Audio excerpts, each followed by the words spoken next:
up, everybody? Welcome to another edition of Talking Elite Fitness. I'm Sean Woodland, joined by Tommy Marquez. Tommy, what's up? You been out on the property today, or is it a Thursday rest day? Nope. Been out there back and forth. It is a flurry of activity happening, right? So a lot of wires getting crossed and a lot of airflow being installed. So Good. All right. Yeah. Air conditioning is very key. Yeah, in your locale. So yeah, nothing like good HVAC and some electrical going in. So yes, that would be the very first thing I put in. That'd be before anything. I was like, where's the air conditioner going to go? Yeah, for sure.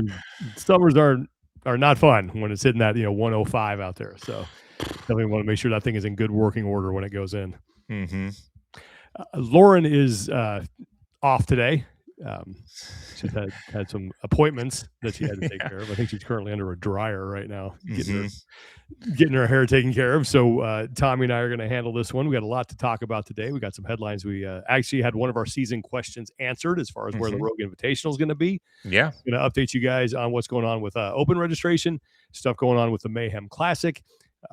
NOBULL recently made news, and then the WFP announced their first round of pro cards for the 2026 season. But before we get into any of that, we want to thank our sponsor for today, and that is Thirdzy and their Rest and Recovery Collagen. If you're looking to up your sleep game and if you're looking to improve how you recover while you are sleeping, Thirdzy has you covered. It does not have any melatonin in it, so it is not habit forming. GABA, L-theanine, and what am I missing? Magnesium. Yep. That helps you calm your central nervous system, which allows you to get to sleep faster, stay asleep longer, and get the most out of the sleep that you are getting. If you're a master's athlete, collagen protein is key for your recovery. Trust me on this one.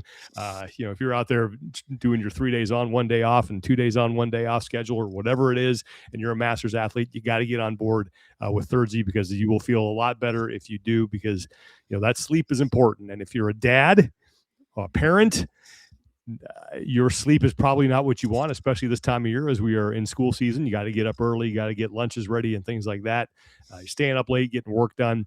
So if your sleep has been compressed, you definitely want to use Thirdzy to help you get the most out of the rack time that you are getting, so you can wake up and feel like you can face the day. So you can go to thirdzy.com. That's THIRDZY.com. Use our code TEF and you will save 20% on their Rest and Recovery Collagen. I am once again away from my house. I am visiting my mother again, helping her out with some stuff. And I have a bag of Thirdzy that just lives here. So that's smart. Don't want to forget it. So yeah, thirdzy.com. The code is TEF, and check out their Rest and Recovery Collagen. All right, first bit of news that we wanted to get to. We mentioned this at the top, and it was one of our, I think it was our 10th most important questions going into the season.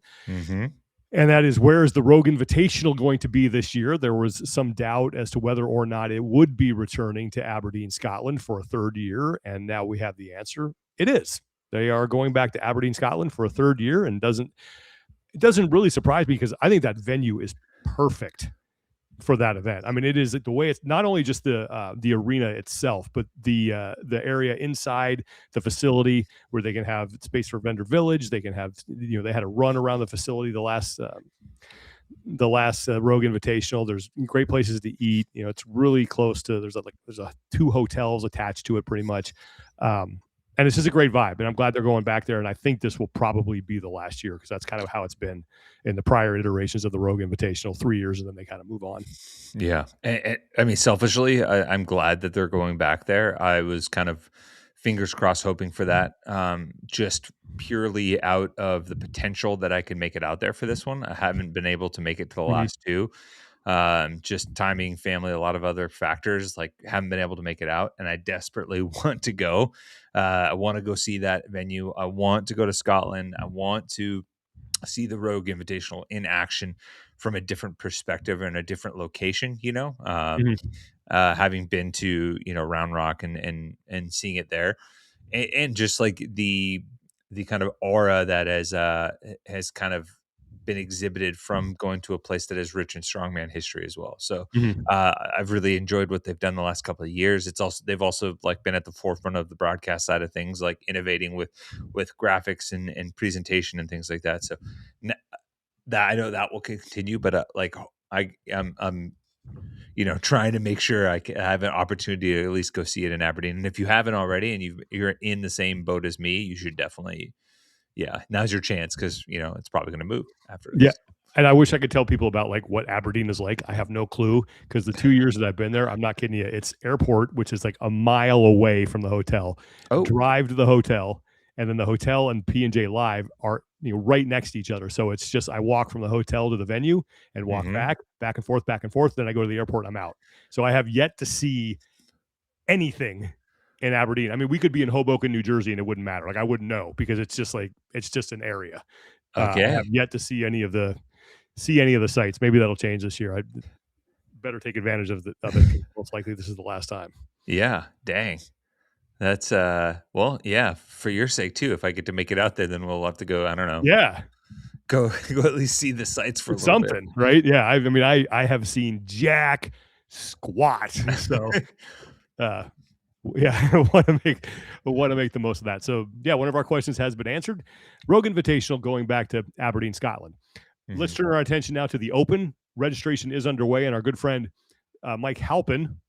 I'll pop this up there. He's got these great graphs that he does on his Instagram stories on a daily basis.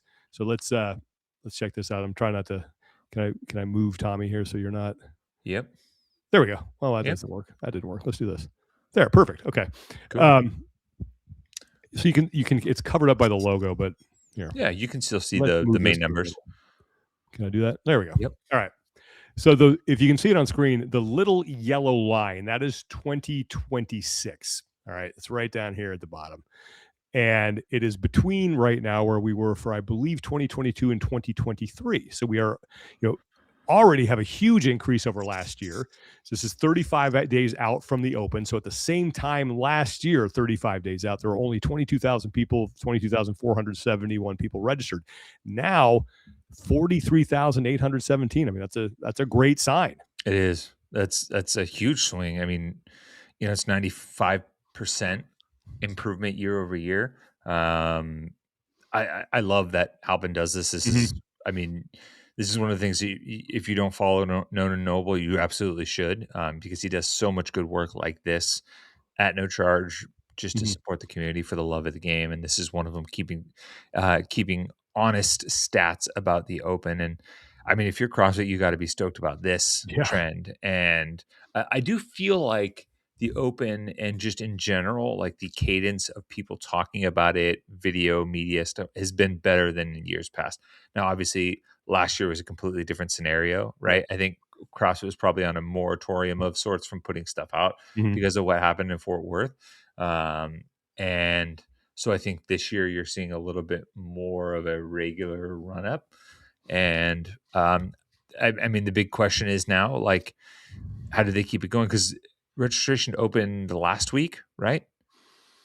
I believe. I think this is the Couple. second full week of Mhm. registration. So we've talked about this a ton, and we talk about it every year. Historically, the Open begins, you see a big swing, Mhm. levels out, kind of trickle growth for a long time. And then in the last week, particularly the last 3 days, you see another big, huge Yeah. spike in registration. You can start to see on this graph here where Sean's dragging his cursor, we're right Yeah. about to hit the tabletop. We just hit the edge of the tabletop right there, and you see the lines start to flatten a little bit. Mhm. So yeah, the big question becomes, right? Like how do they maintain this momentum moving forward? But I mean, as far as CrossFit HQ is concerned, this is a great start. Yeah, I would agree with that. I think that if they wind up anywhere between 2022 and 2023, that's a win. Yeah, and I you got think yeah. gone are the days where it was like, and I could be wrong about this year. Maybe it comes back, but we used to see like what was a percentage increase from year to year. I mean, I mean, it was pretty significant. it I was mean, like you don't. 30 to 50 at sometimes at some point. Sometimes, yeah. I mean, the first year you remember, I think it was like 26. Then it went Mhm. to like 75 ish, Yeah. 69,000, I believe. Then it went to like over 100,000, maybe 120-ish. And then you just kind of kept seeing those big chunks, and it was almost like a given, right? It's going to grow this year. The question becomes how much. And we'd always be sitting by. We had our own little trackers behind the scenes that we were following and getting excited about.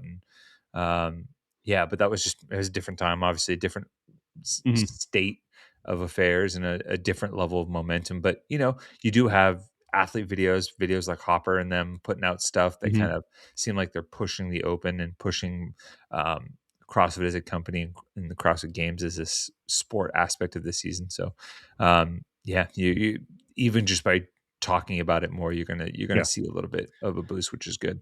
And I think last year helped too, because I really liked what they did with the announcements. They stripped away all the stuff from the, remember that golden barbell thing, and then they just made it basic, right down the middle. Here are the athletes, here's the workout, let's go. And that's really all that needs to be. And I think they got Rich involved last year as well. So yeah. If you're not going to take the time to do the full like storytelling, really cool build up, and have that message be consistent across the board, not like this, hey, live event, and then die down again, which is what we've seen, right? Like the open announcement comes, it's kind of like a bright spot, a bump, if you will, in the positive direction, and then like it's not backed up by any consistent media output after that. If you're not going to do that, then simplify it, right? Yeah. If you are, then you can start to add some bells and whistles of it, but you want to make the effort seem steady and constant on their end for sure. And I like you said, they took a step forward by taking a step back and allowing other people to have a direct hand in it and cut to the chase. Because whenever there was the open announcement, there'd be all the lead up, the athletes would show up, the workout would be announced, there'd be a huge spike, the big athletes would compete, and then once everyone had the stark realization of how much pain it was going to be based on what they saw from one of the big name athletes, it was like viewership dropped. Yeah, that was always a challenge we were facing. How do we keep people watching after the announcement? Because even when the matchup was going on, you started to see the numbers tick down a little bit. But everyone shows up to see the announcement, and I think look, there are ways to do that, but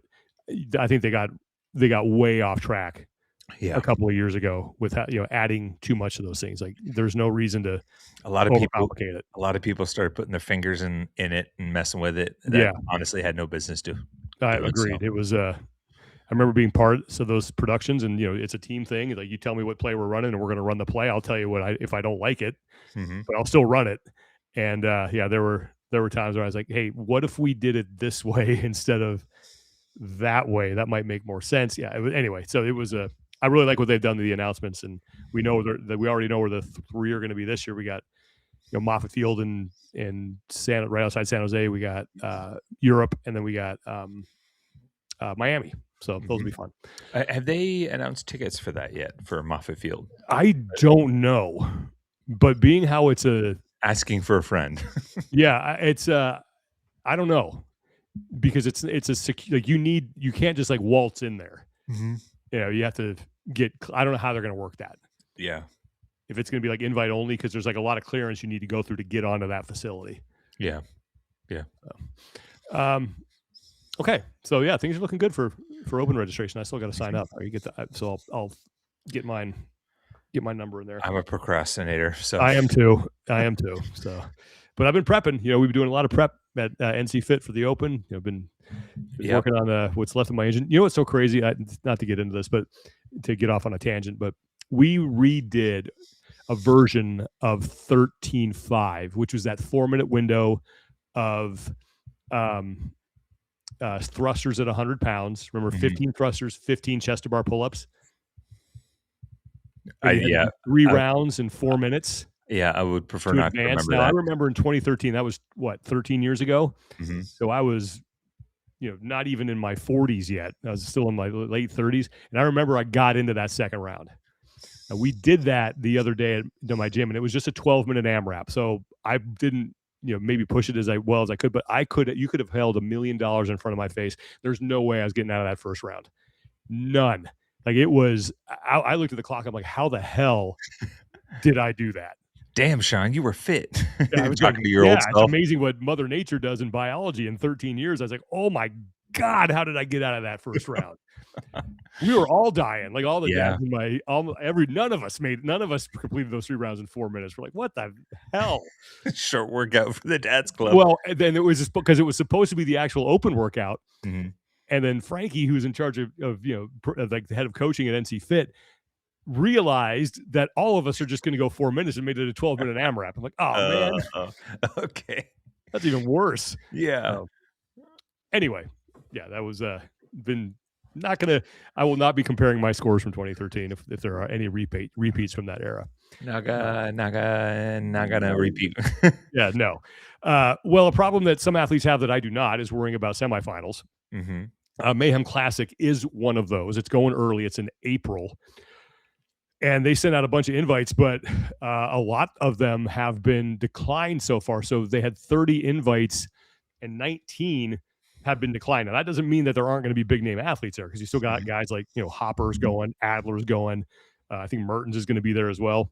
Yeah, on the men's side, you have Nick Matthews, Saxon Panchik, Jeffrey Adler, Roman Krennikov, Austin Hatfield, Colton Mertens, Jason Hopper have accepted invites to the first couple of rounds. That first round of invites, I think, yeah, you're right. 19 out of the 30 declined, and then a second round of invites went out. Round two for the men was Noah, Guy, Harry, Lightfoot, Heinrich Kapelainen, Saxon, Samuel Cornoyer, Travis Mayer and Nick Matthew. So Nick Saxon um, already accepted. The women, I believe.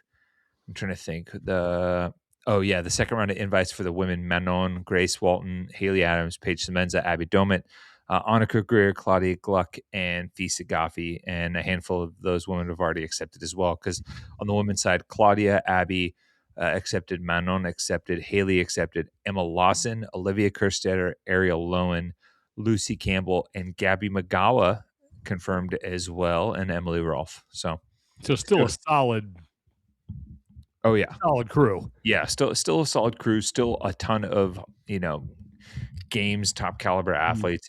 I do think sometimes we get spoiled. Now we're in a day and age where we get spoiled because of the high level competition opportunities. But Mhm. if you remember, let's say you go back to 2016, 2017. Well, we'll say 2016. This is even before that. But there were maybe a handful of events, right, where the big name athletes would collect and compete, Wadapalooza being one of them. You might have East Coast Championships, which was more, you have some do individual, a lot of them do team. Same for Wadapalooza, a lot of them do team. Granite Games, decently popular. Back for a couple years, you had the OC Throwdown. Before Mhm. that whole debacle unfolded. But outside of that, and Dubai was still getting going, you didn't have these like regular meetups of like 10 to 15 Yeah. individual athletes competing as individuals. So that's obviously not the case now, and there's a ton of opportunities here. So even for a situation like this where you have a significant number of invite declines, you look at it and you're like, we used to get excited about certain regionals that had more than 5 to 6 games caliber athletes in Mhm. each division, and you certainly have more than that here. So it's a little bit of perspective of knowing, hey, we have it really Yeah. good right now, and this, like, we still getting to see some high level competition. Yeah, I think too what what helped with regionals too is that you had like 3 competitions going on at the same time. So you still had not all the athletes, not all those big named athletes were in one place, but they were competing at the same time, Hmm. and we had the means to bring all of that action to you so you could, pop back and forth. Whereas Yeah, now the way that this whole thing is structured for the most part, sometimes you have competitions going on the same weekend. I know we had that last year, but it's mostly, one competition, one weekend, and there's the coverage is who knows. yeah, Um, because so yeah, I would love to get back to that. This is the set time, 3 events per weekend, one place you can watch everything like that. That is still, I'll die on that hill. That is still the best, you know, middle part of the season that we've ever had. Agreed, because even back then when you had multiple events, not everyone is competing for the same attention, right? Mhm. Yeah. Like in the end, because the streams and the competition are all put on by the same group, Mhm. and the views and time spent supporting the sport with your watch time is all going back to the same place, and it was laid out in an intelligent format so that like you could hop back and forth between the two, or Yeah. the three, or the four. Yeah. And so it felt like this bigger event, it's like, oh, I'm gonna hunker down with my computer and snacks Mhm. and work out and watch all this stuff and get it streamed. And now the way these independent events are run, and it's just kind of the way things are, right? And it's not necessarily a terrible thing right now. If you have multiple events on the same weekend, you're essentially fighting for people's attention spans. Yeah. And when we were, really cooking with gas is when you were, I'll never forget this in 2018 when we were in Palm Beach, Florida at the Atlantic Regional. That was the one that we showed on CBS and CBS Sports Network. Mm-hmm. And we had big screens in the facility to where people who were there could watch what was going on, the highlights from what was going on in other regionals. And I Mm-hmm. remember you were part of that show that was back at the studio. And I can remember there was a break in the action. And I was really, really happy with the amount of people who stayed in their seats and turned up and looked at the Jumbotron, or Mm-hmm. the big screen, and watched that coverage. Yeah. Yeah, that's really what brought it all together. And everything now, like you were saying, more or less occurs in a bit of a vacuum. Yeah. Okay, this is a cool story. I'm going to try to look this up, but this made headlines the other day. That is, NOBULL just received a $1 billion valuation. I'm going to pull up the article from Front Office Sports here. Yeah, So, and while you do that, so to clarify a little bit, they raised about $50 million in investment funding, or uh, uh, under a $1 billion valuation, I guess. mhm. At a $1 billion valuation. So basically, they were able to raise that money with on the premise that Mhm. they are valued at $1 billion. That's kind of a Yeah. rough way of So, putting it, but yeah, that's kind of crazy. and it's Mike Rapoli, right? I mean, if you were, yep, Yeah. and if you were trying to say this is when did they sell? 2023. 2023. If you had gotten the same $50 million, I don't think the valuation might have been a quarter of that, maybe. No, but so for those of you that kind of don't know what the plan was, I'll read through this article, but uh, Rapoli bought a majority stake in struggling apparel brand NOBULL in July 2023. 6 months later, merged it with Tom Brady's TB12 and Brady brand, adding Brady as a co-owner in NOBULL. Brilliant idea.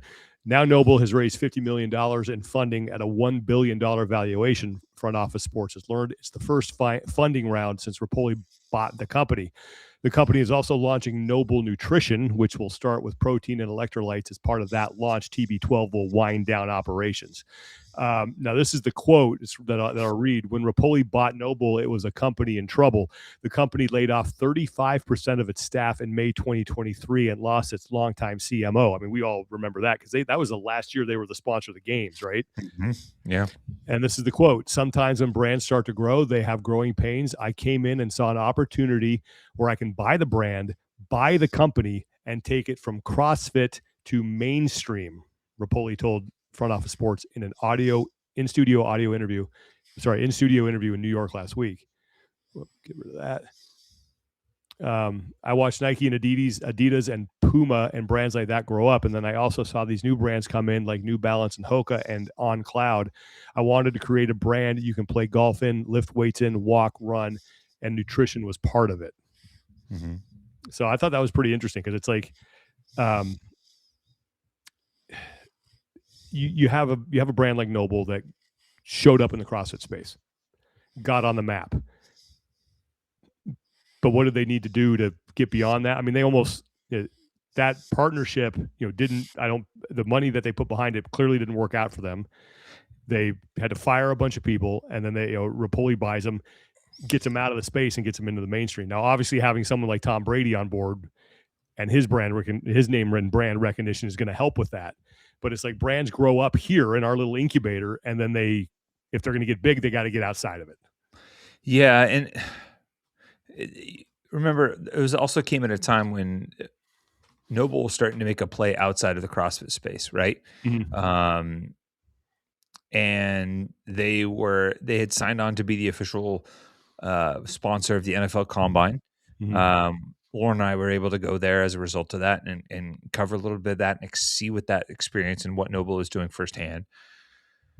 They also had struck a partnership with the PGA as well. I believe the Mm-hmm. Players Association. I could be a little off on that. But I think when he mentioned that when you start to grow, there are growing pains. I think that was part of it. There was this rapid expansion and this huge growth in terms of like what NOBULL is putting out there and extending itself to cover and be a part of.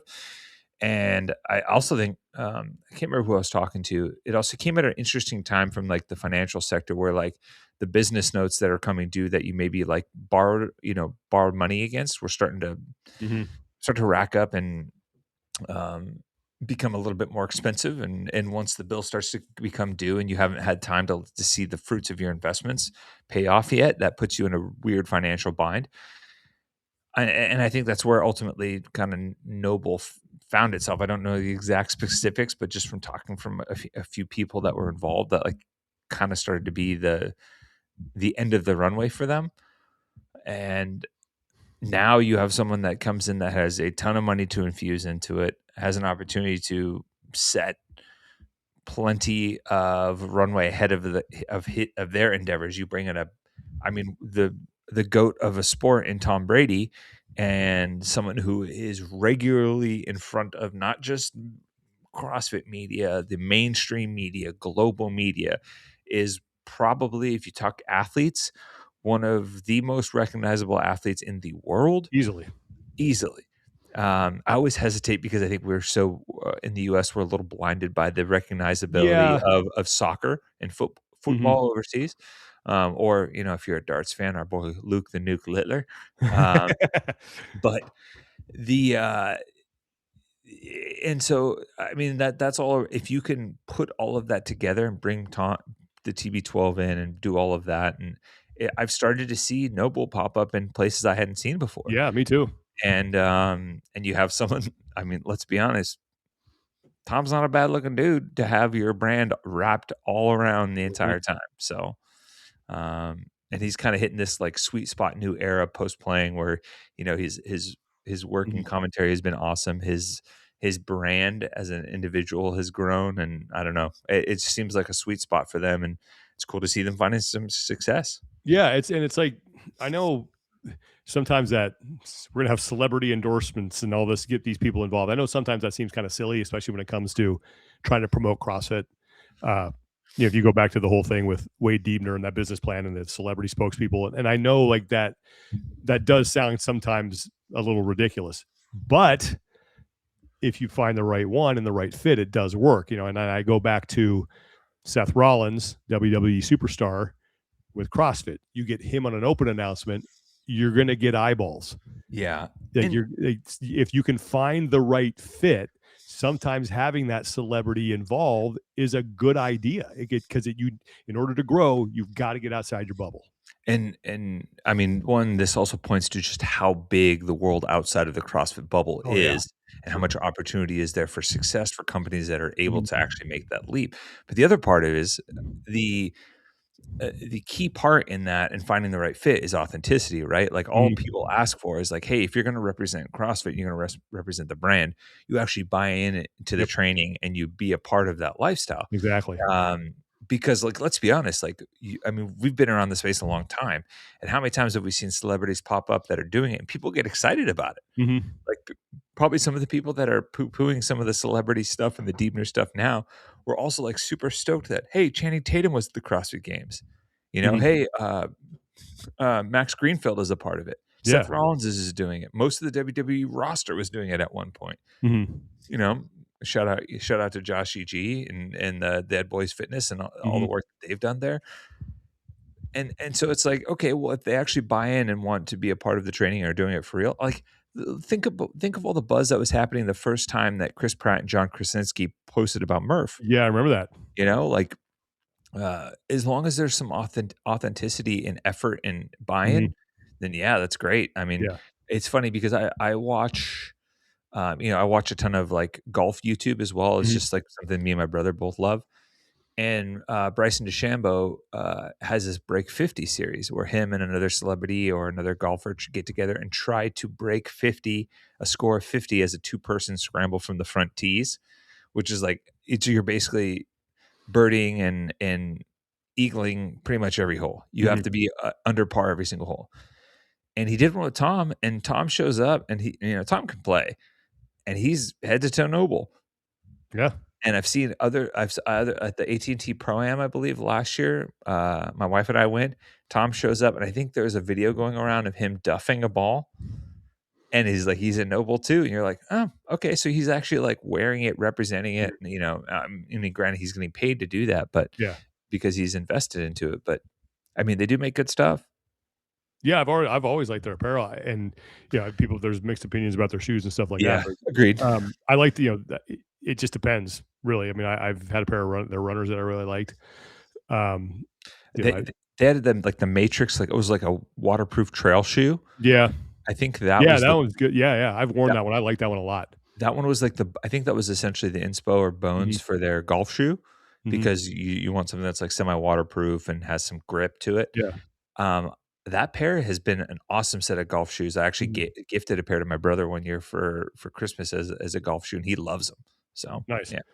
Yeah. All right. Moving on from that. Our next thing up, World Fitness Project. Of course, we talked about them last week with the schedule now coming out. They have 3 tour stops. Tommy and Lauren spoke with uh, Will Morad. Great interview. I was able to listen to that in the car the other day since I wasn't on it. Loved Mhm. hearing from him. And I think they seem to have the right approach with this. Like I was a little surprised that there wasn't a 4th tour stop. Mhm. But after listening to Will, I was like, okay, I see where you're coming from on that. So if you haven't heard that interview, it's on our last episode. But they have now announced their first round of Pro Card signees, and for just explain what the Pro Card is, and for people who don't know, and then let's get to the list of people who have signed. Yeah, so the pro card to the athlete grants them immediate access to all of the World Fitness Project tour stop events, including it's the first 2 tour stops as well as the World Fitness Finals. You don't have to do any qualifiers. You are automatically gained entry into those competitions. At each competition, you can earn points for the overall tour standings at the end of the season. Those points also determine pro cards for the following season as well. In addition, with your pro card comes a guaranteed minimum dollar amount contract. So if you finish, say, we'll just throw numbers. If you finish 15th and the 15th place finisher is guaranteed 10 grand for being a pro that year, then as you earn points for the next year, the higher your point standing goes, the higher your guaranteed contract is for competing in the World Fitness Project season is the following year. The other part of that, as a pro, all of your flight and accommodations are covered. That's So huge. yeah, so in addition to a guaranteed payout for being a part of the season, which you have an opportunity to earn more than too through prize purses at the first 2 tour stops and a prize purse associated with the overall tour standings at the end of the finals, all of your operating costs for those events are taken care of as well. So you can go to Mexico City next year, you can go to Indianapolis, and you can go to Copenhagen. You don't have to pay for flights, you don't have to pay for hotels. You're going to be guaranteed a certain amount of money that you can bank on. You know for a fact that you get to go to those and you don't have to do qualifiers, and you can sell that to sponsors and people that you represent to try and be a pro athlete. So Mhm. that's last year. The pro cards were based on invites, and it was kind of a kind of point system that was used to decide that. And then at the end of that first season, the top 20 men and women were extended pro card invites for this year. And so the first batch of signees was announced.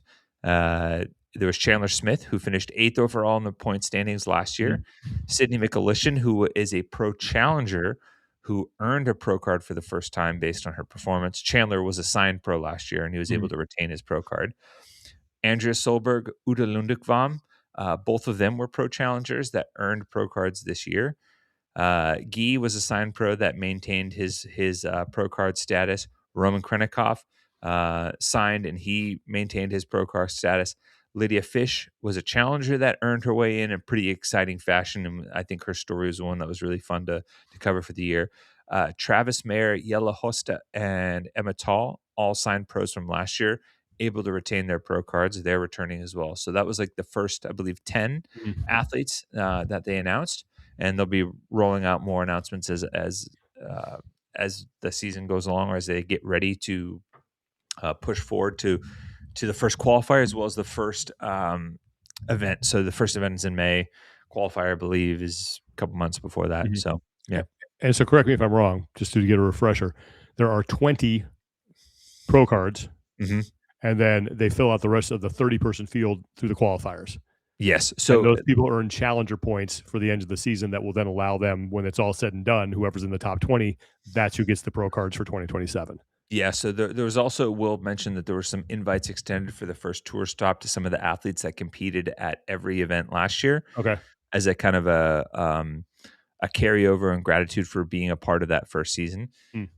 They also made some changes because before there was like the pro, or like the pro division and the challenger division at the live events, and I think they're combining them. You have to double check me on that, but I believe they're all combining them into one big division, so everybody does the same work across the board, and everybody is on the same points leaderboard. Yeah. And that way your points total from the event carries over to your tour points, right? Yeah. So if you can earn a maximum, let's say for 6 events across the weekend, the maximum amount of points you can earn is 600 points. Say you walk away with 600, those are the points total that you get towards the tour stop. Yeah. So it's not a separate point system. It's just a cumulative, like every event earns you points towards your overall standing, which is kind of cool. Yeah, that's great. So anyway, we'll keep an eye on that. First tour stop is in Mexico City. When's the date on that again? May 1st through the 3rd, I believe. Okay. And I forgot to mention this, Will. If nobody remembers, Mexico City is at elevation. Yeah. People never talk about that. 7,200 feet. Gee, worse than Denver. Yeah. Yep. Wow. Los Montañas. Breathing through a straw, man. I remember when we did that. Remember when we did the old CrossFit tour stop up in Big Sky? Like you could tell. You could really. I was like, oh boy. I did like a big flip workout up there. I don't remember maybe it was Dan Bailey was there too, but I was like, man, I have terrible lungs anyway, but it was like literally breathing through a straw. It is thin in air. So it's the kind of acclimation work. It's the kind of air that if you wake up in the middle of the night, you're like, I'm kind of out of breath. What's going on? Oh. So, all right. We got some community support we want to get to here. Yep. Yes, we do. A couple of ones. So one comes from Stephanie Price. Stephanie helps out with the Teen Pit Fitness Ranch. Let me grab it. The Teen Pit Ranch just announced the next iteration of their athlete camps. So they run pit athlete camps for teenage athletes every year. This year they have another one going from April 9th through the 12th. It's at the Pit Fitness Ranch in Michigan. It's open to 40 athletes aged 14 through 19. It's a weekend of workshops, workouts, meeting with friends and coaches, training, kind of helping develop teen athletes in the right way, get some fellowship, get some community. They've been doing this for a while. They've always been a huge hit within the teenage community. It's kind of a cool experience, almost like this summer camp type vibe, but with a little bit of fitness sprinkled in. The setting also shares the location with the Bear Lake Bible Camp, so you'll be able to camp, sleep, eat, whatever. The cost right now is $1,200. That's all inclusive. It covers lodging, it covers food, it covers your whole everything that weekend. But only for only $200, you get to reserve your spot. So they understand that activities and stuff like that for kids can be expensive. So you can reserve your spot with $200, and then kind of pay as you go as available. The Brock, Stephanie, the crew that out there at the Pit Fitness Ranch are awesome. They've been doing some really cool stuff with their Pit Prodigies. If you want to check it out, let me send the link. Now go to pitprodigies.com.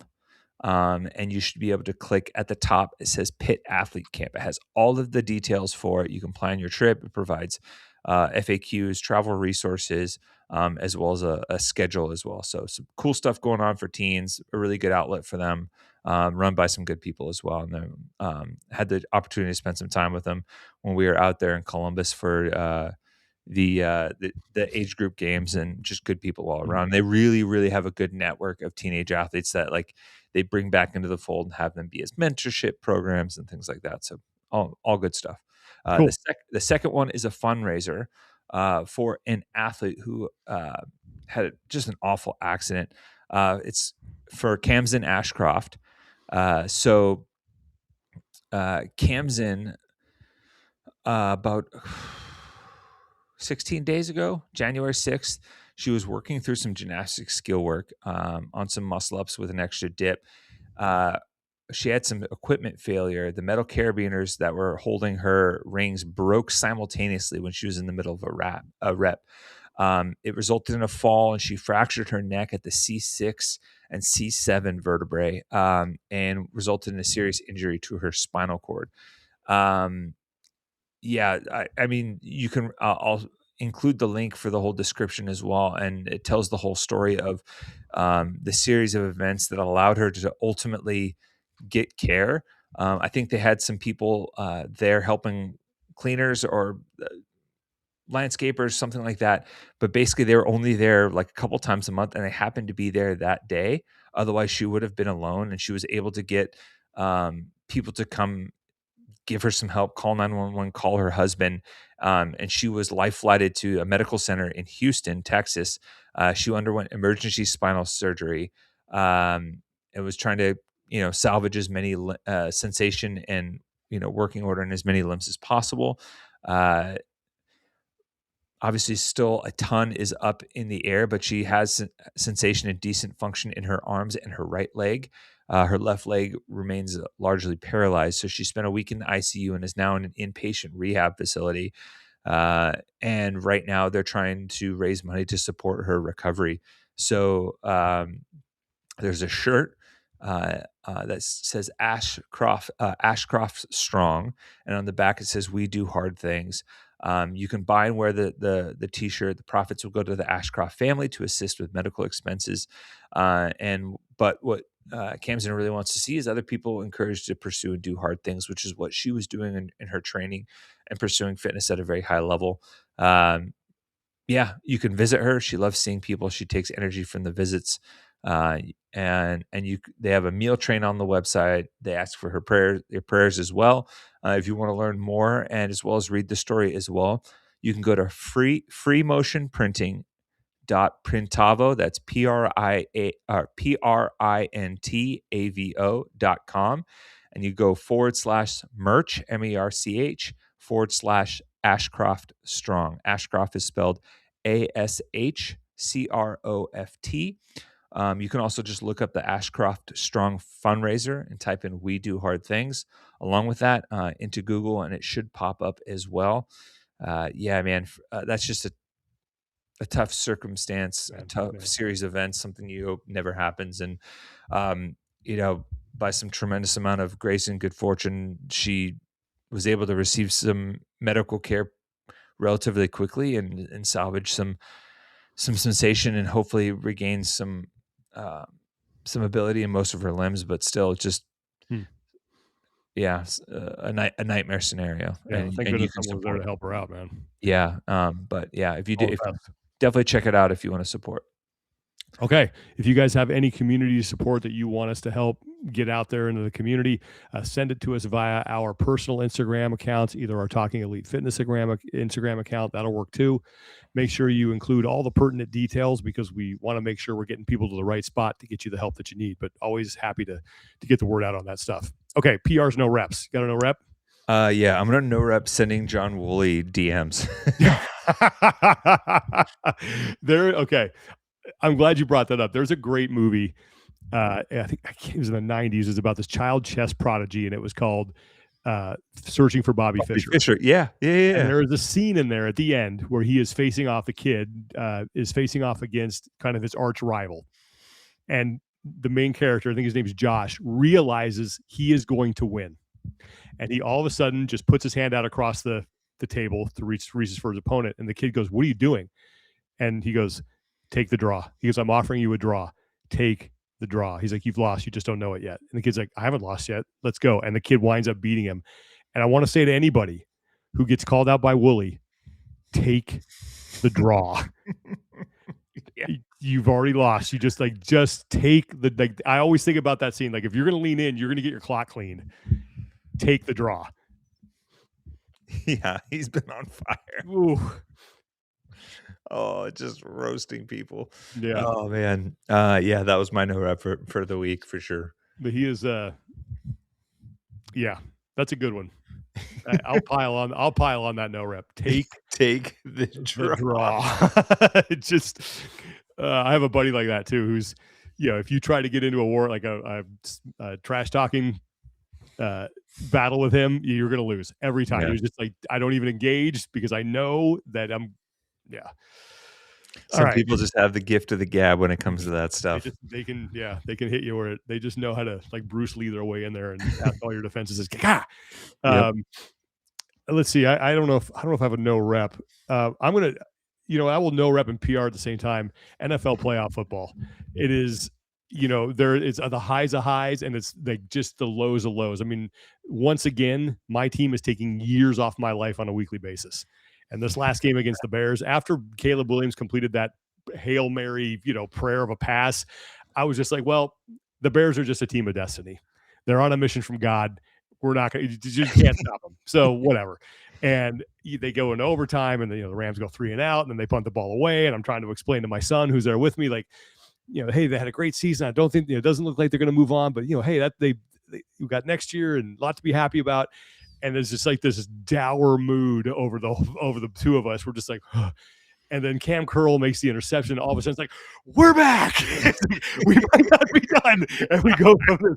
And it was, and then it was all over. I was like, I can't do this anymore. And it's probably going to be the same thing this Sunday against the Seahawks. I mean, I think Seattle, they are deservedly so the favorites. Mm-hmm. But oh God. But then I'm also going to PR the NFL playoffs because there's nothing like it. Yeah, so. It really is. Between that game, honestly, the Bears game the week before with that went down to the wire at the Packers, it's heart attack inducing, dude. Like I'm just, years off my life. That video that went viral that the NFL played the following week of the Bears fan watching the final play of the Packers game, but his baby's asleep right there and he can't wake her up, so he's just silently basically doing a Chris Farley skit. I've been there. Oh man. So, I'm gonna PR Taco Works. Taco Works, if you're from Central Coast, California, and in California area, you might be familiar with them. They're a small tortilla chip factory that makes some delicious tortilla chips based out of San Luis Obispo, so native to the Central Coast here. Just was informed by my wonderful mother that they got a bag. It's our like tortilla chip that we buy, right? Like that's what we go with. They got one that was basically like whatever seasoning or salt they had left in the production line, they just dumped into this bag. My mom reached out to them, hey, just to let you know, this bag was like salted beyond all belief. So I figured I'd just kind of let you know so you can kind of look into it and make sure nothing's wrong with the production line. They're like, oh, what's the batch number, everything like that. We appreciate it. Mom's like, sure, here you go. And they're like, oh, by the way, we want to send you another bag as a thank you. Mom's like, okay, sure. They sent her 6 bags. They sent her a box of delicious tortilla chips. And damn, just that like good customer service, small. I love that. Yeah, like kind of local type feel where like we're gonna go above and beyond. Gotta love it. Yeah, good for them. Are these better than Chipotle? I mean, it's your fresh chippies that are done right. Yeah. It's tough. I will say Taco Works has they have original seasoning, they have salsa, they have nacho, they have hot nacho, they have chili cheese. They're very, very good tortilla chips. Yeah. All right. But love good customer service. Yeah. Okay. That is going to do it for today. We will be back next week, efforting some things, hoping to get Adrian Bosman on here soon, trying to work out that schedule. And then we got, Open coming up, a lot of good things around the corner. So stay tuned. So for Tommy Marquez, I'm Sean Woodland. Thanks for watching. Thanks for listening. Take care of each other. Be better. And we will talk to you guys next time.